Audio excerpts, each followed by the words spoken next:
இன்னும் நிறைய செய்திகளை இளைஞர்கள் வருங்காலத்தில் அடுத்த தலைமுறையினர் தமிழை பற்றியும் வரலாற்றை பற்றியும் அறிந்து கொள்ள வேண்டியவை நிறைய ஏராளமாக இருக்கிறது.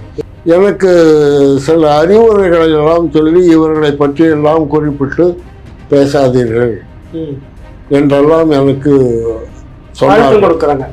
இதில் வருந்தத்தக்க செய்தி என்னவென்றால், தமிழ் அறிஞர்கள் என்று சொல்லிக் கொள்பவர்கள் இந்த திராவிட கட்சியிடம் பதவி, பணம், பொறுப்பு, இப்படி விருது, இதற்கெல்லாம் ஆட்பட்டு அவர்கள் இந்த தமிழை பற்றியும் தமிழை முன்னெடுப்பது பற்றியும் எந்த கருத்தையும் சொல்றதில்லை.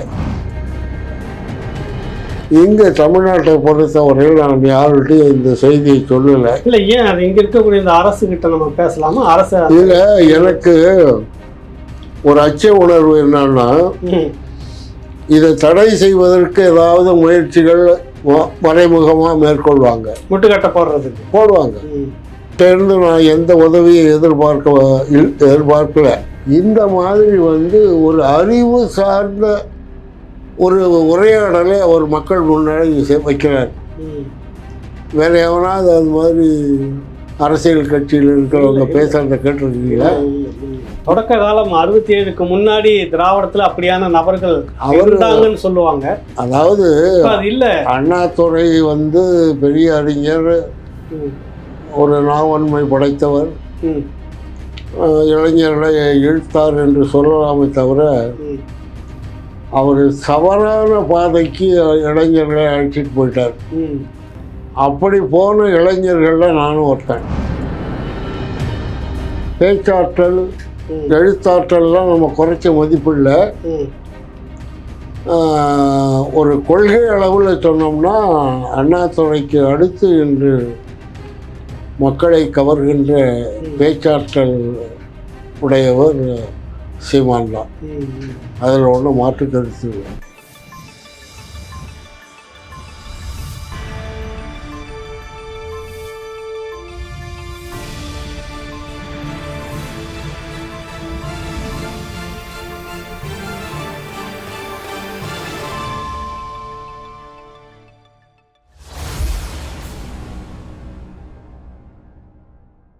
ராவண பார்வையாளர்கள், தமிழ் உறவுகள் மற்றும் ராவண நல விரும்பிகளுக்கு வணக்கம். ஒரு நீண்ட நாள் முயற்சி, தேடல் அப்படின்னு சொல்லலாம். மதிப்புக்குரிய தக்கார் ஐயா மாசு விக்டர் அவர்கள் மொழியியல் வேர்ச்சொல் வரலாற்று ஆய்வாளர். நிறைய பேசுறதுக்கு இருக்கு விடயங்கள். ஒரு குறிப்பிட்ட பயணத்தில் இருந்துட்டு இருக்கிறாரு. இன்று இரவு லண்டன் புறப்பட்டு அங்கே ஒரு நிகழ்ச்சியில் கலந்துக்கிறாரு. இப்படியான ஒரு சூழ்நிலையில் இன்று நம்ம அவரை சந்திக்கிறோம். ஐயா வணக்கம். வணக்கம். உலகெங்கும் பரவலாக அறியப்படுகின்ற ராவணா பார்வையாளர்களுக்கு என்னுடைய வாழ்த்துகளும் வணக்கங்களும். ஐயா, இப்போ ஒன்றும் இல்லை, நான் உங்களை தேடி அரியலூரில் பார்க்குறேன் அப்படின்னு பல முறை சொல்லியிருந்தேன். நீங்கள் நிறைய வேலையாக இருந்துக்கிட்டு இருந்தீங்க. அப்புறம் இங்கே சென்னை வரும்போது பார்க்கலாம் அப்படின்றப்ப நேரமே இல்லாமல் போயிட்டு இருந்தது. இப்போ லண்டன் பயணம், அதற்காக வந்திருக்கீங்க. இந்த நேரத்தை பயன்படுத்திட்டு ஒரு நேர்காணல் அப்படின்னு பேசியிருந்தபடி நம்ம உட்காந்துருக்குறோம். இந்த பயணம் எதற்காக, யார் அழைக்கிறாங்க, என்ன ஏற்பாடுன்றது தெரிஞ்சுக்கலாங்களா? லண்டன் நகரத்தில் இருக்கிற தமிழர் வரலாற்று மையம் என்ற அமைப்பு என்னை அழைச்சிருக்காங்க. 1974ஆம் ஆண்டு யாழ்ப்பாணம் பல்கலைக்கழகத்தில் நடந்த ஒரு நிகழ்வில் சிங்கள இராணுவம் இடையில் புகுந்து ஒரு 14 பேரை சுட்டு கொன்றாங்க. அது ஒரு துயரமான நிகழ்வு. 16 பேர் யார்? அது அந்த பல்கலைக்கழகங்களில் பணியாற்றிய ஆசிரியர்கள், மாணவர்கள், பொதுமக்கள், இப்படி தான் அந்த நிகழ்வு நடந்திருக்கு. ஏறக்குறைய அந்த ஈழ போராட்டத்தினுடைய தொடக்க புள்ளி என்று கூட அதை சொல்லலாம். பிற்காலத்தில் மேதகு தேசிய தலைவர் பிரபாகரன் அவர்கள் எடுத்த அந்த போராட்டத்தினுடைய முதற் புள்ளி என்று கூட அதை நாம் அழைக்கலாம். அந்த நிகழ்வினுடைய 50வது ஆண்டு நினைவேந்தல் நிகழ்ச்சி ம். லண்டனில் ஏற்பாடு செய்கிறாங்க.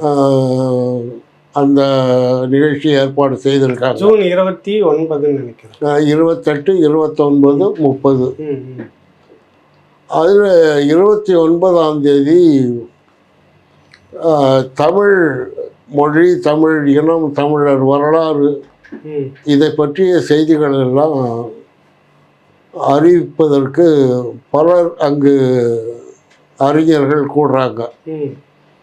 அந்த கூட்டத்தில் உரையாற்றுவதற்கு என்னை அவர்கள் அழைத்ததன் பேரில் நான் இங்கிலாந்து செல்ல முடிவெடுத்து ம், ம். இந்த பயணத்தின் இடையிலே உங்களோடு உரையாட இந்த இடத்திற்கு நான் ஆமா, ஆமா. வந்திருக்கிறேன். இப்ப லண்டன் நிகழ்ச்சி வந்துட்டு இப்படியான ஒரு நினைவேந்தல் இதில் நீங்க உரையாற்றுவதற்காக இருக்காங்க. அங்க இந்த இனம், மொழி இது சார்ந்த ஒரு கலந்துரையாடல் அங்க இருக்குது. இருக்கும். உங்களுக்கு தமிழர்கள் எங்கெல்லாம் தமிழர்கள் இந்த நிகழ்வு என்றில்லாமல் பொதுவாக ஒரு நிகழ்வை நடத்துகிறார்களோ ம். அங்கெல்லாம் தமிழை பற்றியும் தமிழ் இனத்தை பற்றியும் வரலாற்றை பற்றியும் தான் பேசுவது மரபாகவே இருக்கிறது. ம், ம். பெரும்பாலான நான் வெளிநாடுகளிலே உரையாற்றுகின்ற கூட்டங்களில் எல்லாம் இந்த தலைப்புகளில் தான் நான் உரையாற்றி இருக்கிறேன். ம். இன்னும் நிறைய செய்திகளை இளைஞர்கள் வருங்காலத்தில் அடுத்த தலைமுறையினர் ம், ம். தமிழை பற்றியும் வரலாற்றை பற்றியும் அறிந்து கொள்ள வேண்டியவை நிறைய இருக்கின்றன. ஏராளமாக இருக்கிறது உங்ககிட்ட இருந்து. கடந்த 60 ஆண்டு கால திராவிட ஆட்சியில் ம். ஏறக்குறைய அந்த தமிழினுடைய தொன்மை, வளர்ச்சி, அதனுடைய வளமை இதெல்லாம் பாடத்திட்டத்தில் சேர்க்காம ம். தமிழை ஏதோ ஒரு வெளிநாட்டு மொழியை போல பாடத்திட்டத்தில் கடமைக்கான ஒரு இணைப்பு மொழியாக ஒரு இணைப்பு மொழி மாதிரி அவர்கள் வைத்ததனுடைய அடிப்படையில் இன்றைக்கு தமிழனுடைய மொழி வளமையும் வரலாறும் ம். இன்றைக்கு பேராசிரியர்களிடத்தில் கூட இல்லை. ம், ம். ஆக இதே பாடத்திட்டம் இன்னும் நீடித்து செல்லும் என்று சொன்னால் ம். எதிர்காலத்திலே தமிழினுடைய அந்த தொன்மை உறுதியாக மறைக்கப்படும். ம், ம், ம். தமிழை பற்றிய ஒரு உணர்வு மழுங்கடிக்கப்படும். ம். ஆகவே இதையெல்லாம் தகர்த்தெறிந்து நாம் இந்த இன உணர்வையும் ம். தமிழினுடைய வளமையையும் தொன்மையையும் உலகில் உள்ள அனைத்து தமிழ் உறவுகளுக்கும், குறிப்பாக தமிழ்நாட்டில் உள்ள இளைஞர்களுக்கும் அடுத்த தலைமுறையினருக்கும் ம். நாம் எடுத்து சொல்ல வேண்டிய கடமை எனக்கு இருக்கிறது. ம். இப்ப லண்டன் முடிச்சுட்டு அங்கிருந்து எங்க உங்களுக்கு பயணம்? அங்க என்னென்ன திட்டங்கள், நான் லண்டன் இருக்குது? செல்வது பற்றி செய்திகளை அவர்கள் அறிவித்த போது ம். அமெரிக்காவில் உள்ள சில நண்பர்கள் நீங்கள் லண்டன்லேருந்து அமெரிக்காவுக்கு வாங்க, ம். இங்கே சில நிகழ்ச்சிகளை நாங்கள் ஏற்பாடு செய்கிறோம் ம். என்று சொன்னார்கள். அதில் குறிப்பாக வர்ஜீனியா தமிழ் சங்கத்தினுடைய பொறுப்பாளர் ம். தமிழ் திரு வெற்றிவேல் அவர்கள் ம். தான் எனக்கு அழைப்பு கொடுத்தார். ம். அந்த செய்தி அமெரிக்காவுக்கு நான் செல்ல இருக்கின்ற செய்தி தெரிந்ததும் பல மாநிலங்களிலிருந்து ம். நண்பர்கள் பேச அழைத்திருக்கிறார்கள். ம். இருந்தாலும் இறுதி முடிவு இன்னும் எடுக்கவில்லை. தெரியல. ஏன்னா அங்க இருக்கிற சூழ்நிலை எப்படி? அங்கே அவர்கள் என்னுடைய பயணத்தின் போது சில நிகழ்ச்சிகளை ஏற்பாடு செய்து கொண்டிருக்கிறார்கள். அநேகமாக இன்னும் 2 நாளில் உறுதியாயிடும். இறுதியாக அவர்கள் அமெரிக்க பயணமும் உங்களுக்கு இருக்குதுன்ற மாதிரி சொல்ல வராங்கல்ல, அங்கிருந்து அமெரிக்கா போகிறதா சொல்லி. ஏற்கனவே நான் ஒரு முறை அமெரிக்காவுக்கு சென்று வந்தேன். ஆனால் அங்கே உள்ள நிலைமை எனக்கு அவ்வளவு மன நிறைவை ஏற்படுத்தவில்லை. என்ன காரணங்க ஐயா? ஏனென்று சொன்னால் அங்கே இருக்கின்ற தமிழ் அமைப்புகளில் பெரும்பாலான அமைப்புகளில், குறிப்பாக அந்த ஃபெட்னா என்ற ஒரு அமைப்பில் அந்த தலைமை பொறுப்பில் தமிழர்கள் இல்லை. தெலுங்கர்களும் பிராமணர்களும் தான் அந்த இடத்தை கைப்பற்றி இருக்கிறார்கள். ம் ஆகவே சில கூட்டங்களிலே நான் பேசுகின்ற பொழுது ம் எனக்கு சில அறிவுரைகளை எல்லாம் சொல்லி இவர்களை பற்றியெல்லாம் குறிப்பிட்டு பேசாதீர்கள் ம் என்றெல்லாம் எனக்கு அழுத்தம் சொன்னார்கள். கொடுக்குறாங்க, அறிவுரை இதெல்லாம் பேசக்கூடாது இந்த மாதிரியான விடயங்கள் அப்படின்னு. சரி சரிங்க. இப்படி தமிழ்நாட்டில் தான் தமிழர்கள் இந்த திராவிடர்களுக்கு அடிமைப்படுத்தப்பட்டு கிடக்கிறார்கள் என்று சொன்னால் உலகெங்கும் ம். இது அவங்க தான் போன்ற ஒரு அவங்க தான் சூழ்நிலை தான் இருக்கு. இந்த மாதிரியான இதெல்லாம் உள்ள பதுங்கி பொறுப்புல இருந்துட்டு இருக்கிறாங்க. ஆனால் இப்போது ஒரு 4-5 ஆண்டுகளாக சில மாற்றங்கள் தெரியுது. ம் ம் ம் உலகெங்கும் உள்ள தமிழ் அமைப்புகள் ம் தமிழர்களை மட்டுமே இணைத்து அந்த அமைப்புகளை நடத்துவது என்று முடிவெடுத்து ம் அதற்கான ஒரு முன்னேற்ற பாதைகளை சென்று கொண்டிருக்கிறார்கள் ம் என்பது கூட ஒரு மகிழ்ச்சியான செய்தி. ம் ம் ம் ஆகவே எனக்கு அந்த அமெரிக்காவில் சில கூட்டங்களில் நான் பேசியது என்னால் சரியாக பேசுவதற்கு முடியலங்க. முடியல. ம் நீங்கள் நம்மை அழித்தவனை பற்றி குறிப்பிடாமல் எப்படி நீங்கள் என்ன பேச முடியும் நம்ம? என்ன வரலாற்றை பேச முடியும்? ம் தமிழனுடைய வரலாற்றை பேசும்போது அழிந்திருக்கிறது, மறைந்திருக்கிறது, எவர்கள் யாரால் யார் யாரெல்லாம் இந்த தமிழை அழித்தார்கள், ஒழித்தார்கள், மறைத்தார்கள், தடுத்தார்கள், ம் இதையெல்லாம் நம்ம பேச வேண்டியிருக்கு. ம் ஆகவே நம்மை கட்டுப்படுத்தும் போது ம் நமக்கு ஒரு தயக்கம் வருது. ம் ஆனால் அந்த நிலையை ஓரளவுக்கு இன்று நானே மாற்றி கொண்டிருக்கிறேன். ம் ம் எந்த புற சக்திகள் தடுத்தாலும் கூட என்னுடைய கருத்தை நான் வலிமையாக சொல்வதற்கு நான் முடிவெடுத்திருக்கிறேன். ம் அப்படி என்னுடைய கருத்தை ஏற்றுக்கொள்ளாதவர்கள் விட்டு போகலாம். ம் ம் ம் என்னுடைய உரை என்னுடைய இனத்துக்கும் என்னுடைய மக்களுக்கும் என்னுடைய இளைஞர்களுக்கும் தான் நான் போய் சொல்கிறேன். சேரணும். போய் அதுதான் நம்ம சேரணும். விருப்பமும் கூட. இது மற்ற மொழிக்காரர்கள் என்ன நினைப்பார்கள் என்று நாம் கருதுவது சரியா அது சரியான நடைமுறை இல்லை என்பது என்னுடைய ம் கருத்து. ம் ம் ஆகவே இந்த அமெரிக்க பயணத்தின் போது கூட ம் கனடாவுக்கு வரும்படி சில நண்பர்கள் அழைத்தார்கள். ம் ம் அதில் கனடாவுக்கு இங்கிருந்து அந்த விசா எடுப்பதில் சில சிக்கல்கள் இருக்கு. ம் குறைந்தது 3 மாதம் ஆகும் என்று சொல்கிறாங்க. ம் ஆனால் அமெரிக்காவிலிருந்து அனுமதி பெற்று கனடா செல்லலாம் ம் ம் என்று ஒரு சிலர் சொல்கிறாங்க. ம் அப்படி ஒரு அனுமதி கிடைத்தால் கனடாவிற்கும் சென்று ம்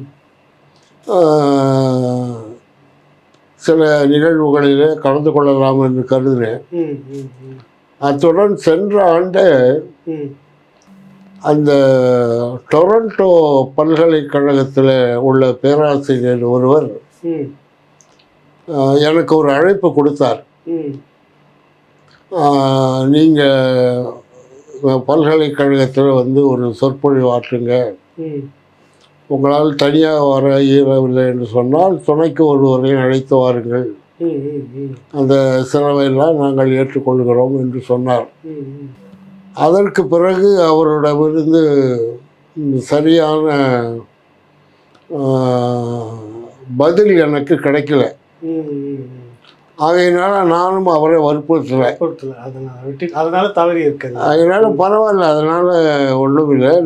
இன்றைக்கு நாம் இந்த அறைக்குள்ளே அமர்ந்து பேசுவது உலகம் முழுவதும் போகுது. ஆமாம். ஆகையினால தகவலை சொல்லிடலாம். ஒரு குறிப்பிட்ட இடத்துல இருந்து போய் பேசினா தான் நம்முடைய கருத்துக்கள் வெளிப்படும் என்ற தேவை இப்போ இல்லை. ஆகவே இப்போது கூட அமெரிக்காவில் சில நண்பர்கள் தனிப்பட்ட முறையில் அந்த காணொலியெல்லாம் அவங்கள்ட்ட எடுக்கணும் என்றெல்லாம் கூட சொல்லியிருக்காங்க. முயற்சி செய்யலாம் என்று தான் நான் அவர்களுக்கு சொல்லியிருக்கிறேன்.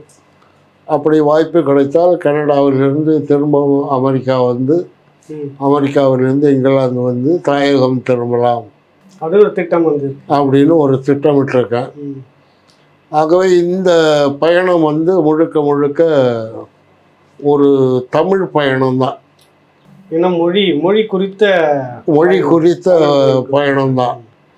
இன்னைக்கு காலையில் உங்களை வந்து நான் நேற்று நம்ம பேசும்போதே வந்து திட்டமிட்டு 2 நாளாகவே பேசிகிட்டு இருக்கிறோம். இன்னைக்கு சந்திக்கிறதா இருந்தது காலையில்.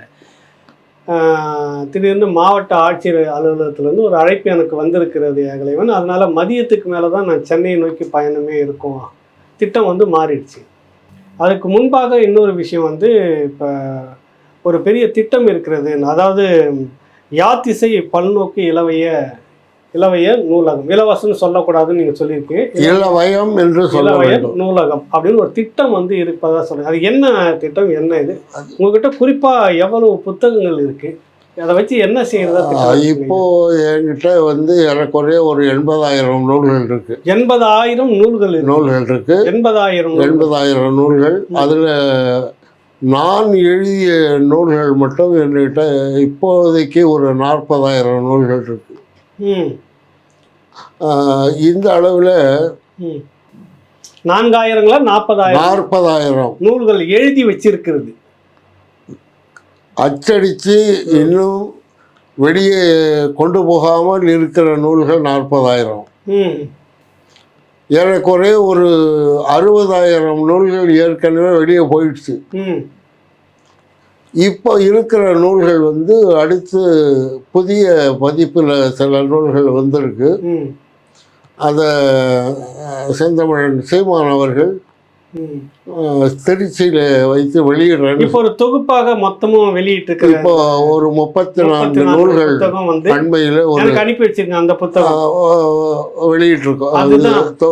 வெளியிட போறோம். அதை அது அவருக்கு பல சூழ்நிலைகள் அடுத்தடுத்து சீமான் அவர்களுக்கு அந்த அரசியல் சூழ்நிலை, தேர்தல் பிரச்சாரம், இப்போ இடைத்தேர்தல் வேற வந்துருச்சு. அதனால நான் வெளிநாடு சென்று வந்த பிறகு திருச்சியில் அதை வெளியிடலாம் என்று இருக்கிறேன்.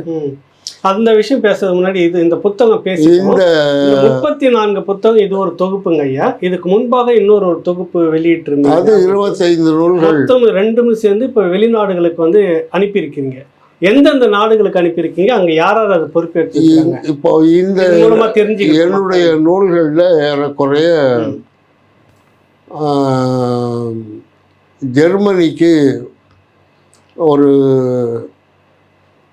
15,000 நூல்கள் இருக்கும் என்று கருதுகிறேன்.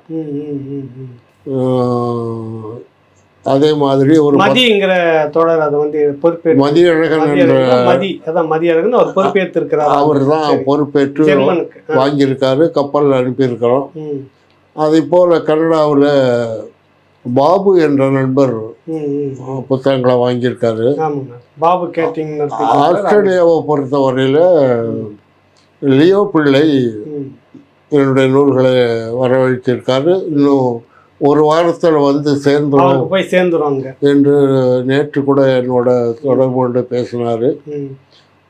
லியோ பிள்ளை என்னுடைய நூல்களை உலகெங்கும் கொண்டு சேர்ப்பதற்கான அந்த பணியை வந்து மிகச்சரியாக செய்து கொண்டு இருக்கிறார். ஆமாம், அப்பப்போ பேசிட்டு இருக்கிறப்ப சொல்லுவார், விடாமுயற்சியாக உட்காந்து உங்கள் விஷயமா பேசி. உண்மையிலே அவர் வந்து ஒரு தமிழ் உழைப்பாளி என்று சொல்வதை விட ஒரு தமிழ் போராளி அவர். இல்லை, அப்படிதான் அவர் செயல்பட்டு இருக்கிறார். அதனால அவருக்கு நான் ரொம்ப நன்றி கடன் பட்டிருக்கேன். இந்த புத்தகம் நீங்கள் அச்சுக்கு கொடுக்கறதுக்கு முன்பாக இருந்தே இதனுடைய நெருக்கடி, இது சந்திக்கிற பொருளாதார நெருக்கடி, இதுலேருந்து எப்படி ஐயா வெளியில் இந்த நூல்களை பல விஷயங்களும் அவர் எடுத்து பேசிக்கிட்டு இருந்தார் இல்லைங்களா? இந்த நூல்களை வெளியிடுவதற்கு தோராயமாக ஒரு 35 லட்சம் ரூபாய் தேவைப்படும் என்ற ஒரு நிலையில் முன்வைப்பு தொகை இந்த நூலை வாங்குவதற்கு அதனுடைய விலை வந்து ஏறக்குறைய 15,000 ரூபா ஆகுது. முன்வைப்பு தொகை 10,000 ரூபாய்க்கு கொடுப்பதாக ஒரு அறிவிப்பு கொடுத்தார். அது ராவணா வலையொலியில் வந்த பிறகு ஏறக்குறைய எனக்கு ஒரு 4 லட்சம் ரூபாய் அந்த முன்வைப்பு தொகையாக வந்தது. அதே மாதிரி தம்பி செந்தில்நாதன் அவர்களும் இந்த அவருடைய தமிழ் போட்டிருந்தார். மலையொலியில் இந்த முன்மணம் செலுத்துவதை பற்றி பேசினாங்க. ஏறக்குறைய ஒரு 10 லட்சம் ரூபாய் வந்து கிட்டத்தட்ட நெருக்கி எங்களுக்கு கிடைச்சிது. சில நண்பர்கள் கடனாக, வட்டி இல்லாத கடனாக கொடுத்தாங்க, சிலர் நன்கொடையாகவே கொடுத்தாங்க. ஆக இந்த ஏற்கனவே விற்ற புத்தகத்தில் கிடைத்த தொகையை அதில் திரும்பவும் அதில் முதலீடு செய்து அந்த 34 புத்தகங்களை வந்து செம்மை நூல்கள் எல்லா செம்மை நிகழ்வுகளிலும் கிடைக்கும். புத்தகம் வாங்குவதற்கு செம்மை வெளியீட்டக வாட்ஸ்அப் எண் 9385538976 அச்சிட்டு இப்போ நாம கையில் வச்சிருக்கோம். அதுதான் இப்ப எல்லா நாடுகளுக்கும் அனுப்பி இருக்கிறீங்க. அதை ஆஸ்திரேலியாவில் யார் பொறுப்பு அதுக்கு வந்து? அது லியோ பிள்ளை தான் பொறுப்பெடுத்திருக்காரு. அவர் தான் மற்ற நாடுகளுக்கெல்லாம் பேசி ஒருங்கிணைப்பு மற்ற நாடுகளுக்கு நிறைய. இப்போ கூட நான் அமெரிக்கா, இங்கிலாந்து, கனடா போவதை பற்றி அறிந்து அங்கே உள்ள நண்பர்களுக்கெல்லாம் பேசுகிறார். அவரை வந்து பாருங்கள், அவருடைய கூட்டத்துக்கு வாங்க, அவருடைய கருத்தை கேளுங்கலாம் பேசிக்கிட்டு இருக்காரு. இன்றைக்கு காலையில் கூட என்கிட்ட உரையாடினார். ஆகவே உலகம் முழுவதும் இருக்கக்கூடிய தம்முடைய தமிழ் உறவுகள் என்னை பொறுத்த வரையில் நான் செல்கின்ற நாடுகளில் எல்லாம் என்னை பாதுகாப்பாக கவனித்து, நான் ஆஸ்திரேலியா போயிருந்தப்போ லோகதாசன் தனியாக பேசுவான் அந்த பயணம், அவர் எனக்கு எல்லா உதவிகளையும் செய்தார். அதே போல் ஒவ்வொரு நாட்டிலும் இருக்கிற தமிழ் உறவுகள் நமக்கு பாதுகாப்பாக இருந்து என்னை அனுப்பி வைக்கிறாங்க. அதனால எந்த பயணமும் அந்த மாதிரி தான் நடக்கும். எல்லா பயணமும் இளவயம் நூலகம் இருக்குல்ல, திட்டம் யாத்திசை பல்நோக்கு, என்ன திட்டத்துல நீங்க இன்னைக்கு ஏன் நீங்க மாவட்ட ஆட்சியர் பார்த்தீங்க? இப்போ இந்த அது 80,000 புத்தகம் இருக்குதுன்னு பேசணும். இந்த பக்கம் இப்போ அந்த புத்தகங்களை வந்து மாதம் 8,000 ரூபா வாடகை கொடுத்து ஒரு வீட்டில் வச்சிருக்கேன். புத்தகங்களுக்காக ஒரு வீடு எடுத்து வாடகைக்கு அதை வைத்திருக்கேன். சரிங்க. ஒரு பன்னோக்கு இளவய நூலகம் ஒன்று தொடங்கலாம் என்ற எண்ணம் எனக்கு தொடக்கத்திலே இருந்தது. இதை பல நண்பர்கள்ட்ட நான் இதை சொன்னபோது முயற்சி செய்யுங்க உங்ககிட்ட இருக்கிற இந்த 80,000 புத்தகம் ஊக்கம் கொடுத்தாங்க. அதை தவிர்த்து இன்னும் ஒரு 1,00,000 புத்தகங்கள் வாங்கலாம் என்ற ஒரு எண்ணம் எனக்கு இருக்கு. இதில் நூலகம், இளவய நூலகம் மட்டும் நோக்கம் என்று, அதோட வந்து அடுத்த தலைமுறையை சார்ந்த படித்த தமிழ் இளைஞர்களை அழைத்து அவர்களுக்கு வேர்ச்சொல் ஆய்வு என்றால் என்ன, தமிழருடைய வரலாறு, மொழியியல், இந்திய மொழிகளில் தமிழினுடைய தாக்கம், உலக மொழிகளுக்கெல்லாம் எப்படி மூல மொழியாக தமிழ் இருக்கிறது என்ற விளக்கம், இதையெல்லாம் வந்து ஒரு 3 மாத கால அளவில் அவர்களுக்கு பயிற்சி கொடுக்கலாம் என்ற ஒரு எண்ணம் இருக்குது. ஏனென்று சொன்னால் இன்றைய பாடத்திட்டம் வந்து ஒரு தமிழ் ஆழமானதாக இல்லை. மற்ற இனங்கள் எல்லாம் அவர்கள் இனத்திற்கு அந்த அவரவர்களுடைய அந்த தத்துவங்களையும் சித்தாந்தங்களையும் மாதந்தோறும் வகுப்புகள் நடத்திட்டு இருக்காங்க பார்க்குறோம். ஆனால் தமிழுக்கென்று அப்படி யாரும் செய்ய முன் வரல. இதில் வருந்தத்தக்க செய்தி என்னவென்றால், தமிழ் அறிஞர்கள் என்று சொல்லிக்கொள்பவர்கள் இந்த திராவிட கட்சியிடம் பதவி, பணம், பொறுப்பு, இப்படி விருது, இதற்கெல்லாம் ஆட்பட்டு அவர்கள் இந்த தமிழை பற்றியும் தமிழை முன்னெடுப்பது பற்றியும் எந்த கருத்தையும் சொல்றதில்லை. அவர்கள் தமிழை வளர்ப்பதற்கான ஒரு முயற்சியிலும் ஈடுபடுற மாதிரி தெரியல. இல்லை, எதை வச்சு அந்த தேவநேய பாவாணருக்கு பிறகு ஒரு வெற்றிடம் தமிழ்நாட்டில் உருவாகியிருக்கு. அந்த வெற்றிடத்தை நிரப்புவதற்கு தகுதியானவர்கள் இருக்காங்க. ஆனால் அந்த தகுதியானவர்களுக்கு எந்த வாய்ப்பும் இல்லை, வசதியும் இல்லை, அரசாங்கமும் அவர்களுக்கு உதவுறதில்லை. ஆக இந்த மாதிரி சூழ்நிலையில் தமிழ் கைவிடப்பட்டதோட தமிழ் அறிஞர்களும் கைவிடப்பட்டிருக்காங்க.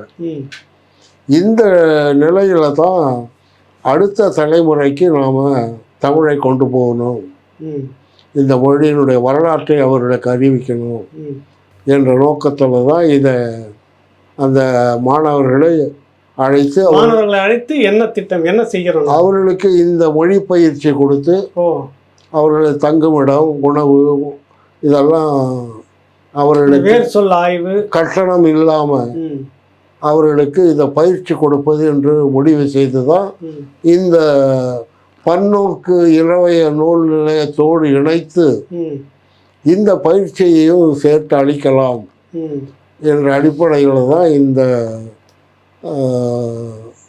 இளவைய ஆய்வு நூலகத்தை தொடங்குவதற்கான முயற்சிகளை எடுத்து வர்றேன்.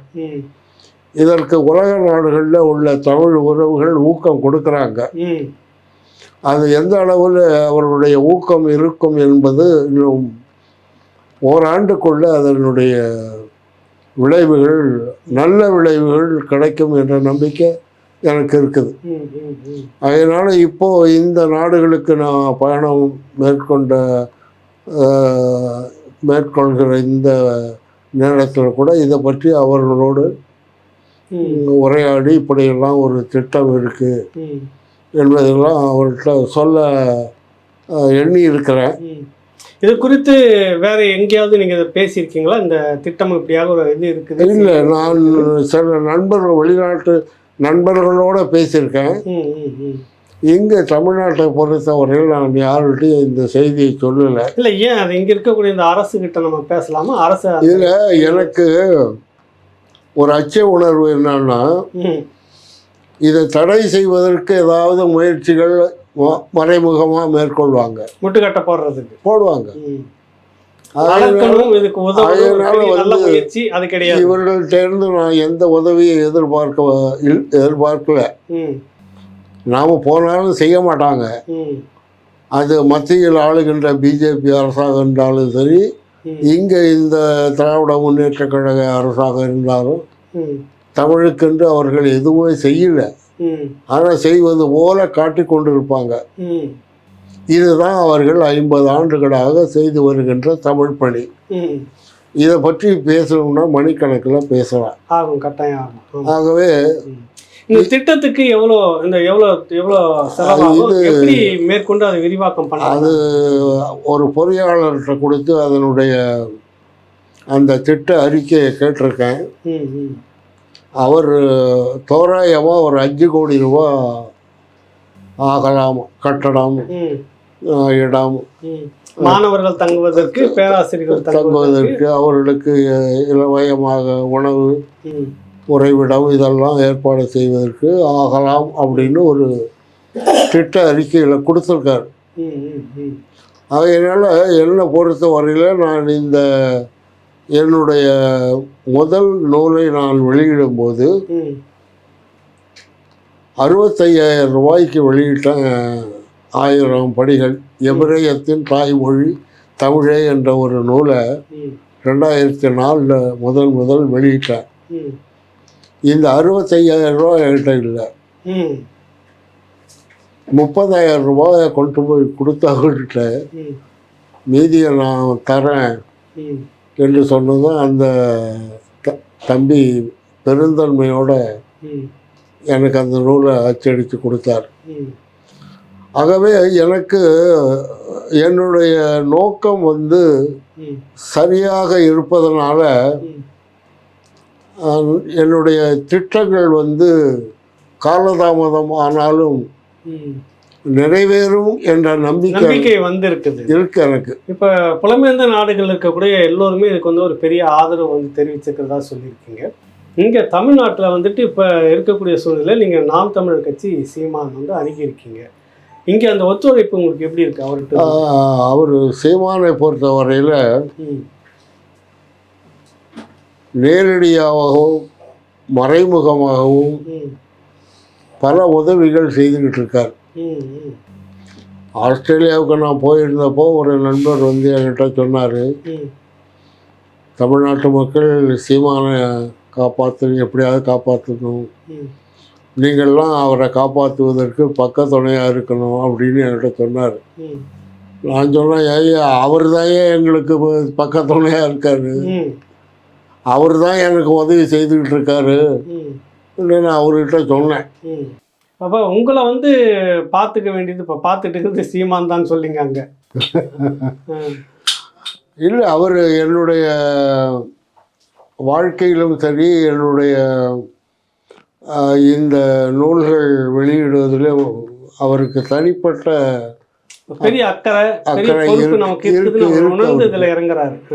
ஆகையினால வந்து அது தனிப்பட்ட எனக்கு செய்கிற ஒரு உதவியாக நான் நினைக்கல. இந்த தமிழுக்கும் இந்த தமிழ் இனத்துக்கும் அவர் என் மூலமாக ஏதாவது செய்ய முடியுமா என்ற அளவில் தான் எனக்கு அவர் எல்லா உதவிகளையும் செய்துக்கிட்டு வர்றார், பக்கத்துணையாக இருக்கிறார். அதனால் வந்து ரொம்ப பேர் நீங்கள்லாம் எப்படி போய் சீமான் கூட சேர்ந்தீங்க அப்படின்லாம் என்கிட்ட கேட்டவங்கெல்லாம் உண்டு. நான் வந்து சீமான் இல்லை, எனக்கே ஒரு கேட்கணுன்னு இருந்தேன் உங்ககிட்ட. ஒரு முறை ஃபோனில் அதை பேசணும், சரியாக புரியலன்னப்ப விட்டுட்டோம். அதை நீங்கள் உங்கள் இத்தனை வயசு அனுபவத்தில் எவ்வளோ அரசியலை தாண்டி வந்திருப்பீங்க, தமிழ்நாட்டுக்குள்ளார எவ்வளோ தலைவர்களும் சந்தித்து வந்திருப்பீங்க. இந்த வயசில் நான் தமிழர் கட்சி உறுப்பினர் அட்டை வாங்கி நான் கட்சியில் இணைஞ்சி அங்கே இருக்கிறன்றதுக்கான அந்த முடிவு எப்படி? காரணம் வந்து நான் வந்து பல மாதங்கள் சிந்தித்த பிறகுதான் சீமான் கூட எந்த தமிழ் அறிஞரும் இல்லை. அவர் தமிழை பற்றி பேசுகிறாரு, தமிழ் இனத்தை பற்றி பேசுகிறாரு. தமிழ் அறிஞர்கள்னு சொல்லிக்கொள்வார்கள், தமிழ் பேராசிரியர்னு சொல்லிக்கொள்வார்கள். யாரும் அவருக்கு பக்கத்தில் இல்லைங்கிற ஒரு எண்ணம் எனக்கு ரொம்ப நாளாக இருந்தது. ஆகையினால வந்து நான் இருக்கிறேன் என்று வெளிப்படையாக காட்டுவதற்காகத்தான் நான் வந்து நாம் தமிழர் கட்சியில் இணைஞ்சேன். இது இந்த மாதிரி கற்றறிந்தவர்களும், அதாவது ஒரு ஆய்வாளரும் என்னுடைய இணைப்பு வந்து சீமான் அவர்கள் மேலே உள்ள அன்பினால், பாசத்தினால், பற்றினால் வந்ததுன்னு சொல்ல முடியாது. அவர் தாங்கி பிடித்திருக்கிற அந்த கொள்கை, அந்த தமிழ் தேசிய கொள்கையை அவர் கையில் எடுத்திருக்காரு. இப்போ யாரும் எடுக்காததான் அவர் எடுத்திருக்காரு.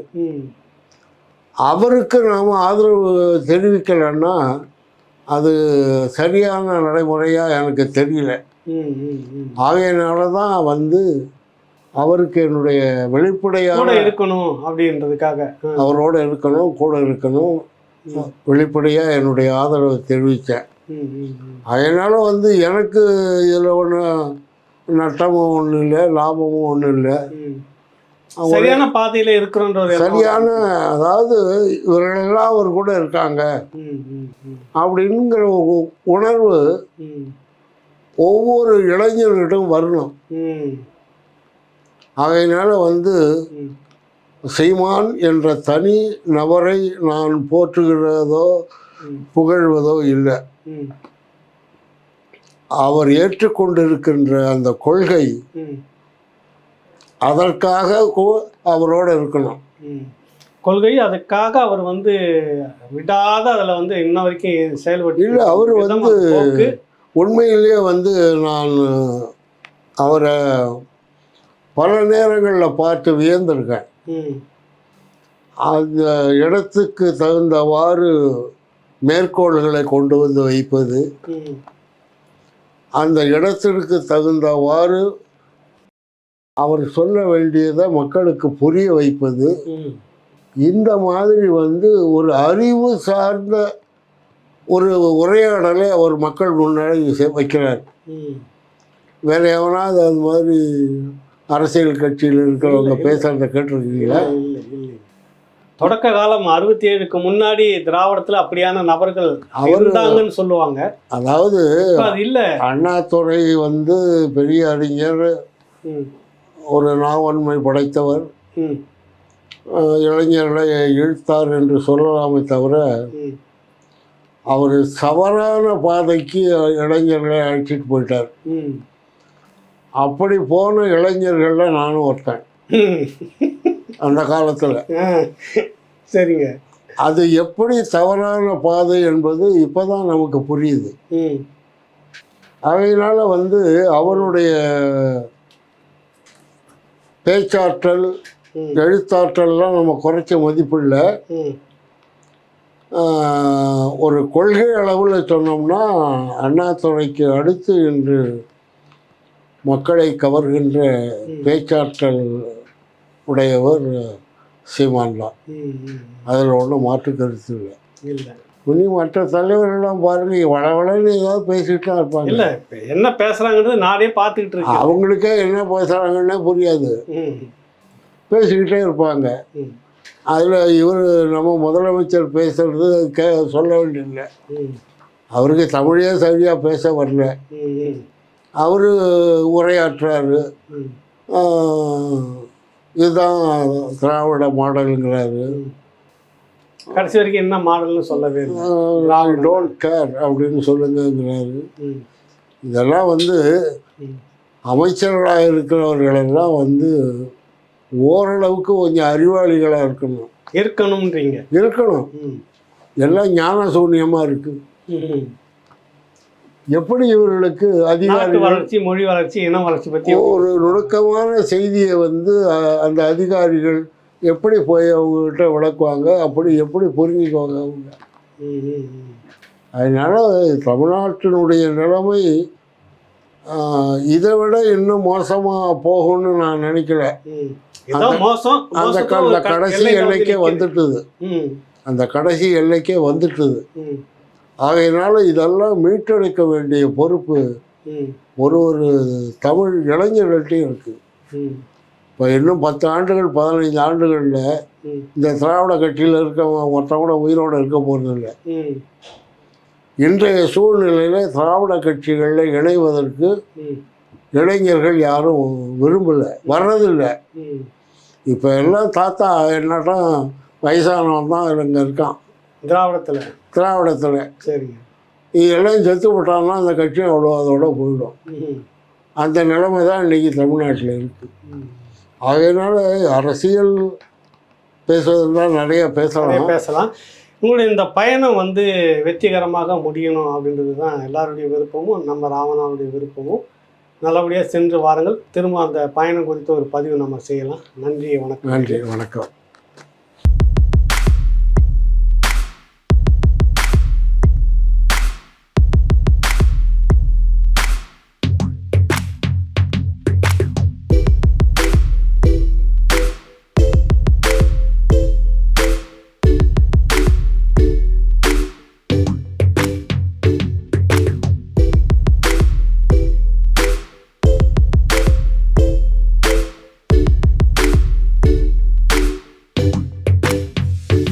கார்ட்டூனிஸ்ட் பாலாவின் கைவண்ணத்தில் உங்கள் கார்ட்டூன் வேண்டுமா? தொடர்பு கொள்ளுங்கள் 9566147733 linesmediaworks@gmail.com.